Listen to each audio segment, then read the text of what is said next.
Pinabuluan na ng Armed Forces of the Philippines na may kinakasang military action o kaguluhan sa kanilang hanay. Yan ang ulat ni Patrick De Jesus. Iginiit ng Armed Forces of the Philippines na nananatili silang profesional at non-partisan.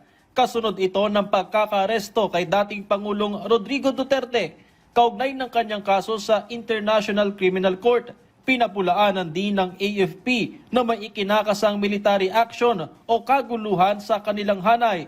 Sinusunod nila ang chain of command at democratic institutions ng Pilipinas. Nananatiling stable ang sitwasyon ng seguridad, ngunit nakamonitor ang AFP sa mga kaganapan at handa silang umaksyon sa anumang banta sa kapayapaan at kaayusan. Sinegundahan ito ng Philippine Army. It's a waste of time.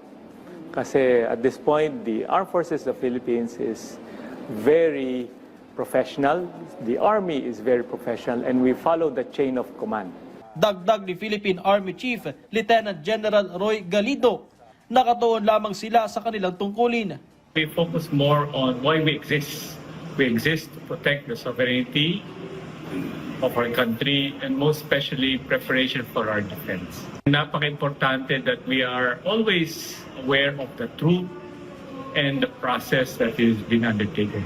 Sa AFP, particularly sa Army, that is what ang emphasis namin. It's always our role of the chain of command. Tiniyak naman ng Philippine National Police na pananatilihin ang kapayapaan at kaayusan sa buong bansa. Simula kahapon ay itinaas ng PNP ang heightened alert at nakadeploy ang mga pulis sa mga pangunahing lugar. Patrick De Jesus para sa Pambansang TV sa Bagong Pilipinas.